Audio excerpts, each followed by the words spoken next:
मैंने खुद को छुड़ाने की पूरी कोशिश की। मैं रोई, उससे कहा कि मुझे जाने दो, उसके पैर तक छुए।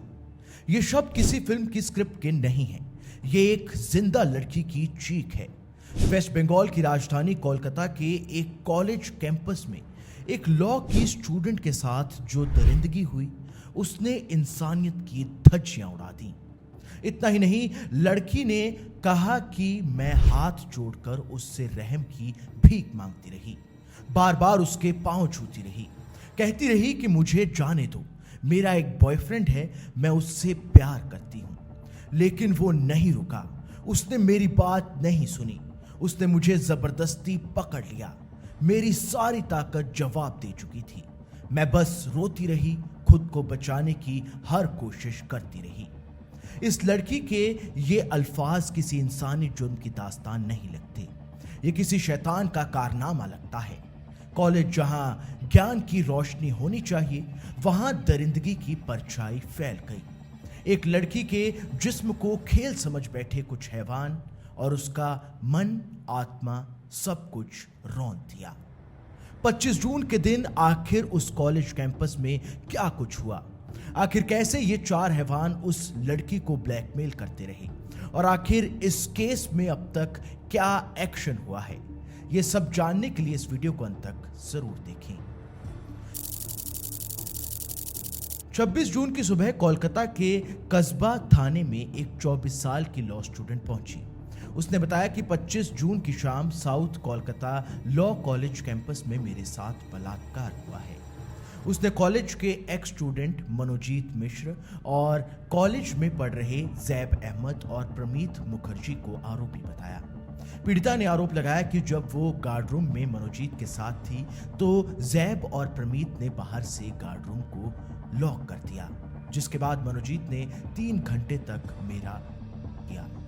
पीड़िता की दर्ज करवाई गई एफआईआर के मुताबिक वो 25 जून की दोपहर 12:05 पर एग्जाम फॉर्म भरने के लिए कॉलेज गई थी।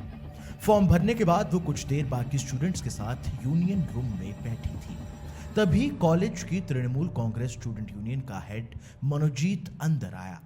सब उसकी बात सुनते हैं। वो सबको पार्टी की स्टूडेंट यूनियन में पोस्ट दे रहा था। उसने मुझे भी गर्ल्स सेक्रेटरी की पोस्ट दी थी। लड़की ने बताया कि इस सब के बाद करीब शाम 4 बजे जब कुछ स्टूडेंट्स कॉलेज से जाने लगे तो मैं भी घर जाने के लिए कैंपस से निकली, लेकिन कॉलेज के मेन गेट पर मुझे जनरल सेक्रेटरी मिल गई। फिर हम यूनियन रूम के सामने बैठकर बातें करने लगे। तभी मनोजीत बिस्किट का एक पैकेट लेकर वापस आया और मुझे स्टूडेंट यूनियन के बारे में कुछ बात करने के लिए यूनियन रूम ले गया। कमरे में मनोजीत के साथ प्रमीत और जैब भी थे। कुछ देर बाद मनोजीत ने मुझसे पूछा कि क्या प्रमीत ने तुम्हें सब समझा दिया? मैंने कहा हाँ। मनोजीत बोला नहीं, यूनियन के बारे में नहीं, शादी के बारे में। तभी उसने मुझे शादी के लिए प्रपोज किया। मैंने मनोजीत को बताया कि मेरा बॉयफ्रेंड है, मैं उससे बहुत प्यार करती हूँ, मैं उसे नहीं छोड़ सकती। ये बोलकर मैं रूम से बाहर निकलने लगी। शाम के करीब 7:30 बज गए थे। मैं लेट भी हो गई थी, लेकिन तभी मनोजीत ने मुझे रोका और उसने जैब और प्रमीत को इशारे से कमरे के बाहर भेज दिया। दोनों ने कमरे को बाहर से लॉक कर दिया। फिर मनोजीत मुझे वॉशरूम के पास ले गया और जबरदस्ती करने लगा। मैंने मना किया, लेकिन वो नहीं माना। मुझे पैनिक अटैक आया, मुझे सांस नहीं आ रही थी। तभी बाहर खड़ा जैद इनहेलर लेकर अंदर आ गया। इनहेलर लेने से मेरी तबीयत कुछ ठीक हुई तो मैं बाहर आ गई। तब मैंने देखा कि उन्होंने मेन गेट लॉक कर दिया है। गेट पर खड़े गार्ड ने भी मेरी कोई मदद नहीं की। फिर मनोजीत के कहने पर जैद और प्रमीत मुझे जबरदस्ती गार्ड रूम में ले गए और गार्ड से बाहर बैठने को कहा। इसके बाद मनोजीत मेरे साथ करने लगा। जब मैंने खुद को बचाने की कोशिश की तो उसने मुझे ब्लैकमेल किया और धमकी दी कि वो मेरे बॉयफ्रेंड को मार देगा और माता पिता को अरेस्ट करवाएगा। उसने मुझे रेप के दौरान बनाए मेरे 2 वीडियो भी दिखाए और कहा अगर कोऑपरेट नहीं किया या मेरे बुलाने पर नहीं आई तो सबको वीडियो दिखा देगा। जब मनोजीत मेरा कर रहा था तब प्रमीत और जैद खड़े सब देख रहे थे। मैं भागी तो मुझे हॉकी स्टिक से मारने की कोशिश भी की गई। मेरे सिर में बहुत चोट आई, लेकिन उसने मुझे नहीं छोड़ा। मैंने खुद को एक लाश की तरह छोड़ दिया। इसके बाद मैं रात को 10:50 पर उस कमरे से एक लाश की तरह ही निकल पाई।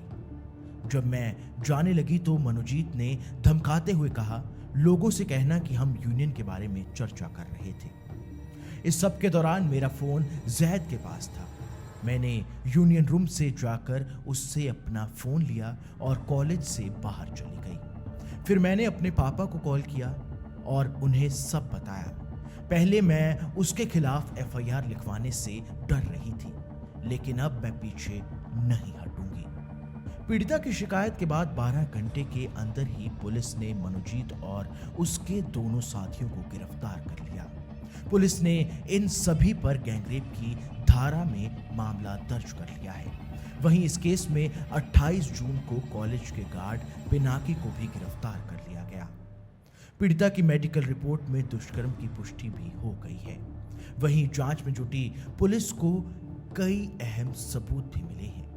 मनोजीत मिश्रा का मोबाइल फोन इस मामले में सबसे बड़ा सबूत है। पुलिस का मानना है कि जैब और प्रमीत ने मनोजीत के कहने पर इस घटना का वीडियो बनाया था।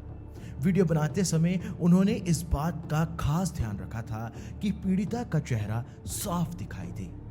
रिपोर्ट्स की माने तो पुलिस के हाथ ये वीडियो लग गए हैं और अब इन्हें जांच के लिए साइबर फोरेंसिक लैब भेज दिया गया है।